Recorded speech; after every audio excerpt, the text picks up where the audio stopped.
Nesse vídeo, a gente vai ver o verbo to be no presente e vamos estudar os pronomes também, porque uma coisa vem junto da outra. É difícil aprender as duas separadas. Vamos lá. A primeira coisa que a gente tem que aprender, ou revisar, se você já tiver aprendido, são os pronomes pessoais. Essencial para aprender o verbo to be direitinho. Quem não fixa isso bem legal aqui, no começo do curso de inglês, pode ter muito problema depois. Os pronomes pessoais são essas palavras que se referem a pessoas e a coisas também. Tipo, eu, você, nós e por aí vai. Na coluna da esquerda estão os personal pronouns, ou seja, os pronomes pessoais em inglês. E na coluna da direita, a tradução em português. Olha lá. I, que é eu. You, que é tu ou você. Aí depende da região do Brasil, né? He, que é ele. She, que é ela. It, que é um pronome que é usado para coisas, para objetos, para tudo o que não é pessoa, e é usado também como o chamado sujeito oculto da frase. Ou seja, ele cumpre a função do sujeito, mas quando a gente traduz para português, ele muitas vezes fica perdido, não tem uma correspondência exata. A gente vai ver isso direitinho. Depois tem we, que é nós. You, de novo, só que esse you aqui é de plural, significa vocês. They, que é eles, elas, ou um grupo de eles e elas. E they pode ser o plural de it, ou seja, pode ser usado para coisas também. O verbo to be em inglês, ou simplesmente be, tem tanto o sentido de ser quanto de estar em português. O aluno brasileiro que está começando a estudar inglês, quando ouve isso, costuma ficar meio confuso, né? Achando que isso não vai dar certo. Mas não tem problema nenhum. Quando nós pensamos na ideia da frase dentro de um contexto, de uma situação, tudo já vai ser encaminhado automaticamente na nossa cabeça, né? Para ser ou para estar. Então fica tranquilo. Não tem como ter confusão. Aqui a gente tem outra tabela com os pronomes pessoais do lado esquerdo e as formas do verbo to be para cada um desses pronomes do lado direito, com a tradução em português. Tem gente que fala só verbo be e tem gente que fala verbo to be. É a mesma coisa, não tem diferença. Então vamos lá. I am, que é eu sou ou eu estou. You are, que é tu ou você é ou tu ou você está. He is, que é ele é ou ele está. She is, que é ela ou ela está. It is, que seria usado para coisa, falando que essa coisa é ou está. We are, que é nós somos ou nós estamos. You are. Esse you aqui é plural. Então, é vocês são ou vocês estão. They are, que é eles, elas, ou eles e elas, né? Então, eles são, eles estão.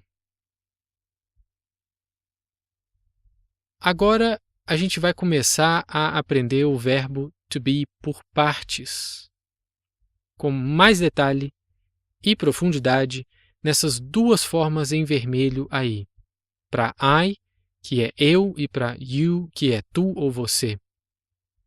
Então a gente tem I am e you are. Depois a gente vai ver todas as outras formas, passo a passo. Vamos ver como que funcionam essas duas primeiras formas aqui. A gente começa no modo afirmativo. O negativo e interrogativo a gente vai ver depois. Olha o quadro. Quando eu falo I'm Daniel, que é a mesma coisa de I am Daniel, né, da forma que está aí entre parênteses, eu estou falando eu sou Daniel ou meu nome é Daniel, a ideia aqui é a mesma. You're American, que é a mesma coisa que falar you are American, quer dizer você é americano. Lembrando que I é eu e you pode ser você ou tu, aí depende da região do Brasil. A forma correta é I'm Daniel ou I am Daniel. Em português, é correto dizer sou o Daniel, mas em inglês nunca se diz am Daniel. A gente sempre vai ter que colocar a pessoa. I am Daniel. You are American. E por aí vai. Mais um exemplo para reforçar isso que eu acabei de falar. Quando eu falo I am a student, eu estou falando eu sou um estudante. Em português, seria perfeitamente possível dizer sou estudante, sem o eu. Em inglês, a pessoa sempre tem que estar na frase. Sou estudante seria igual a I am a student.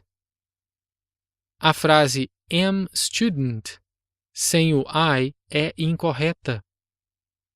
Isso se aplica também a todos os outros pronomes pessoais. You, he, she, it, we, they. Mesma coisa, lembra disso.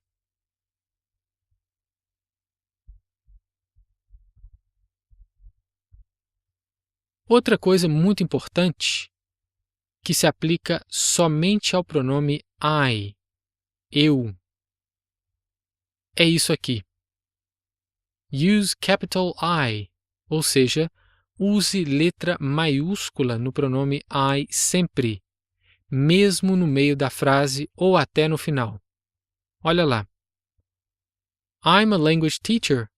Eu sou um professor de línguas. Com o I maiúsculo. Today I'm late. Hoje eu estou atrasado. John and I are American. John e eu somos americanos. Todos os I com letra maiúscula, sempre. Isso é só para o pronome I, os outros vêm normais, com letra maiúscula no começo de frase e minúscula no meio ou no final.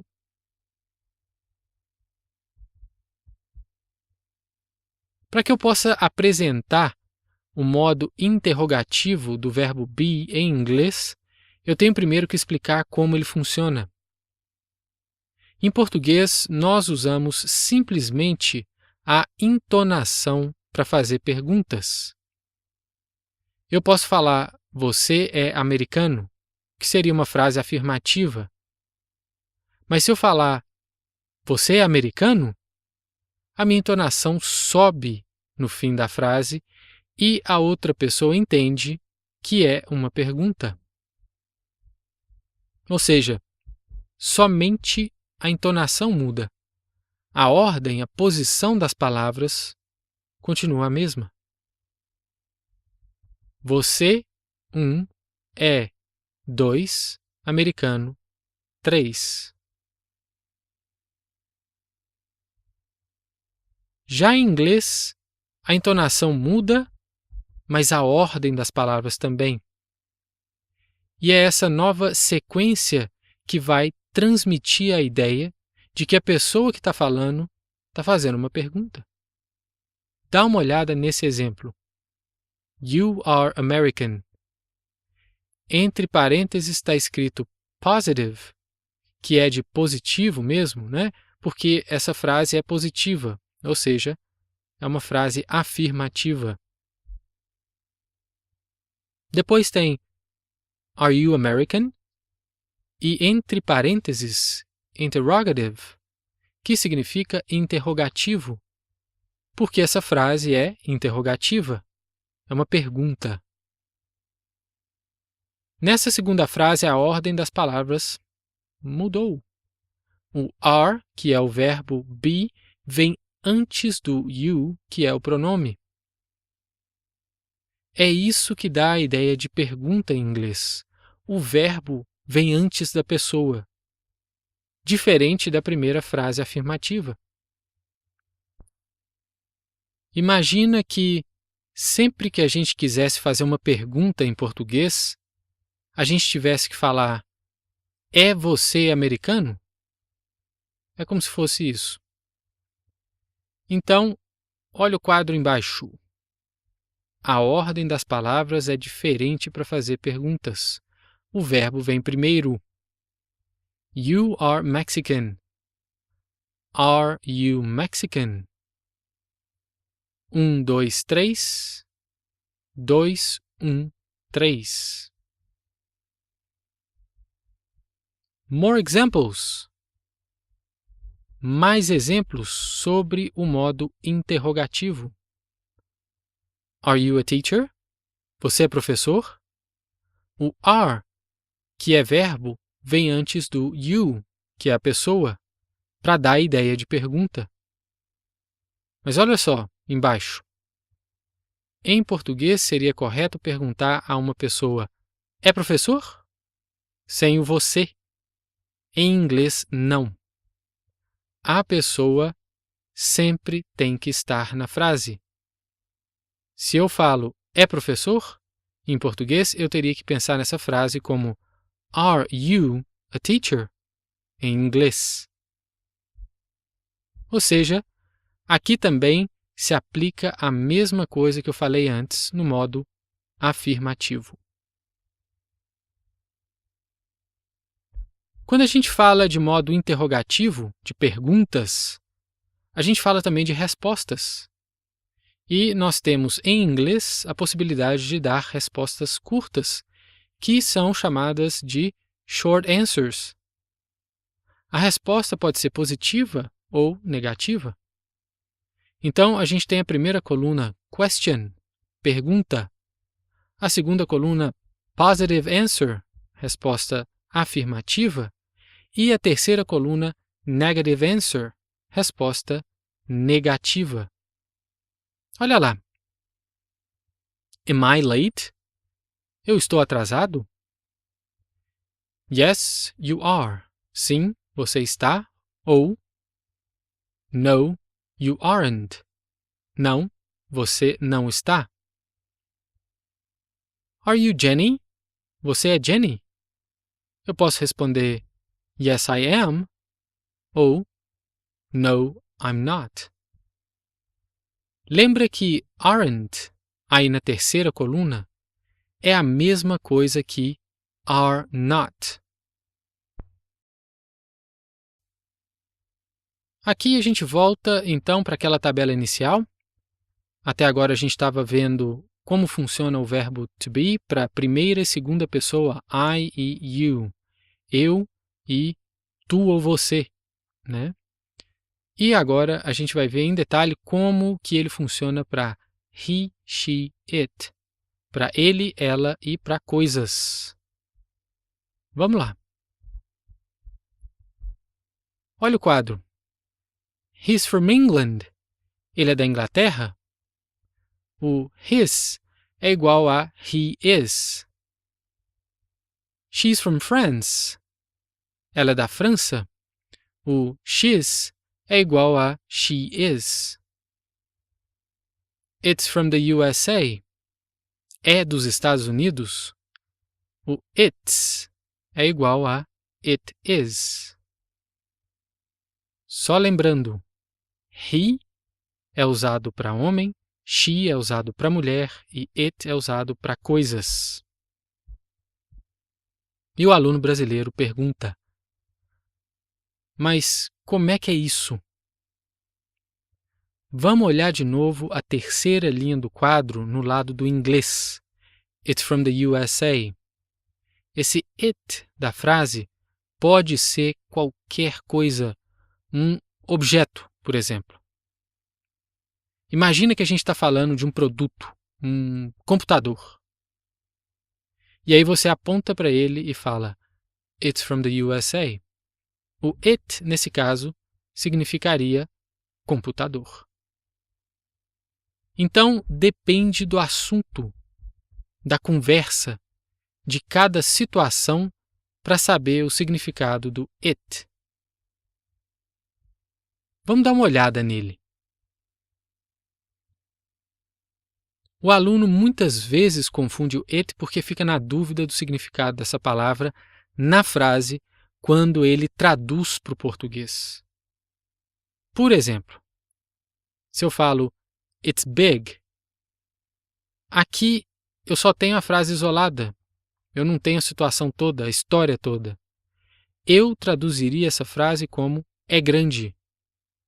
Algumas pessoas traduziriam como isto é grande. Mas traduzir o it como isto é meio esquisito, né? Porque, afinal de contas, esse isto seria o quê? Pode ser várias coisas. Aí depende da situação mesmo, do contexto.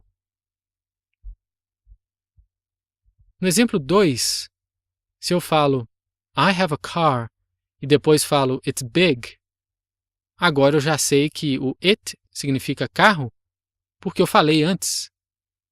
I have a car. Eu tenho um carro. E depois falei que ele é grande. Então, eu conheço a situação e sei que it é igual a carro. Mas tem situação em que o it não vai ter tradução em português. Isso mesmo. Dá uma olhada no exemplo 3. It's nice to meet you. Que em português quer dizer prazer te conhecer. Ninguém diz isto é prazer em te conhecer. Não é verdade? Então, o it aqui não tem equivalente em português. Ele fica perdido na tradução. Outro exemplo disso é quando você começar a estudar as horas em inglês. Você vai ver que quando a gente fala a hora, a gente usa it. It's 4 o'clock. Em português fica são 4 horas.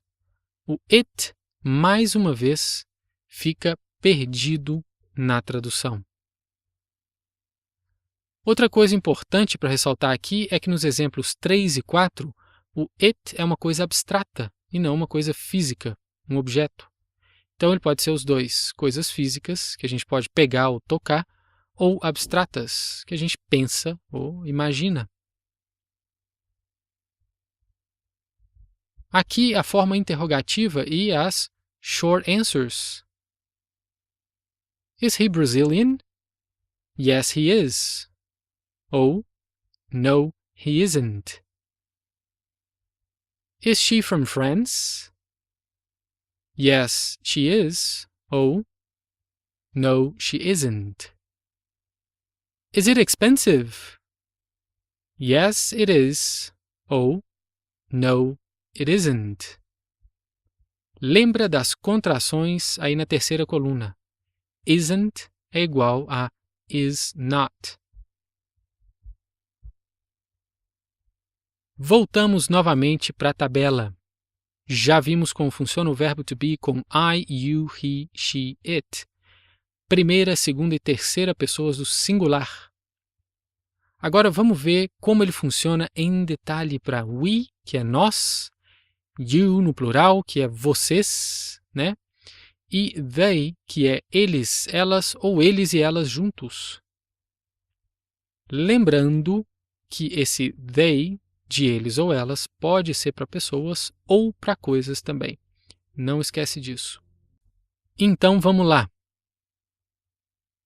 Olha o quadro. We're Japanese. Nós somos japoneses? We're é a mesma coisa que we are. You're Spanish. Vocês são espanhóis? You're é a mesma coisa que you are. They're Australian. Eles, elas ou eles e elas são australianos? They're é a mesma coisa que they are. Então a gente usa we, que é nós, para homens e mulheres, you, que é vocês, aqui no plural, né? Também para homens e mulheres, e they, que é eles, elas ou eles e elas. E também é usado para grupos de coisas e de objetos. Uma coisa importante que pode deixar o aluno em dúvida é isso aqui. You singular and you plural are the same. Ou seja, you singular e you plural são iguais. A palavra é a mesma. E a gente vai saber se é singular ou plural, se é você ou vocês, de acordo com a situação. Forma interrogativa e short answers. Olha lá.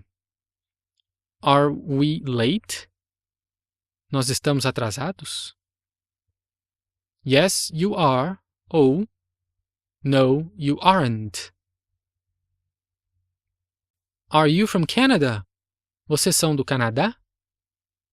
Yes, we are. Ou no, we aren't. Are they Italian? Eles são italianos? Yes, they are. Ou no, they aren't. Lembra das contrações aí na terceira coluna. Aren't é a mesma coisa que are not. Pronto. Tá aí. A gente viu o verbo to be no presente com todos os pronomes pessoais. Vimos as formas que ele assume para cada um deles. Agora vamos só olhar uma última dúvida que não pode ficar pendente. É sobre as short answers, as respostas curtas no modo afirmativo. Olha só, se alguém pergunta Are you from Brazil? E se você responde Yes, I'm, tá errado. O certo é Yes, I am. Tem que usar a forma completa, por extenso. Não pode usar contração em resposta curta afirmativa, só em negativa, como a gente viu antes. Você pode até só falar yes ou no e mais nada, sem problemas. Agora, se for usar o verbo be, então tem que ser yes, I am. Se alguém pergunta Are they Italian? E se a resposta vem Yes, they're, tá errado. Tem que ser Yes, they are. Se uma pessoa pergunta Is she a teacher? E a resposta for Yes, she is, também tá errado. Tem que ser Yes, she is. Essa tabela aqui é a oficial do modo negativo do verbo to be no presente, junto com os pronomes que a gente acabou de ver. Aí você pausa o vídeo e estuda ela se precisar. Uma coisa importante aqui nessa terceira coluna, complement, é que eu escolhi duas palavras como possíveis complementos ou terminações para todas as formas do verbo to be, porque a primeira, sick, que significa doente, é usada com estar em português. Eu falo eu estou doente, nós estamos doentes, e por aí vai. A segunda é German, que é alemão em inglês, e é usada com ser em português. Por exemplo, eu falo, eu não sou alemão. Eu escolhi essas duas terminações das frases aí, né, dos exemplos, para que você não se esqueça de que o verbo to be pode ser tanto ser quanto estar. Agora eu vou ensinar uma coisa muito, muito importante, essencial para quem está começando a estudar inglês, que é o que eu chamo de equivalências.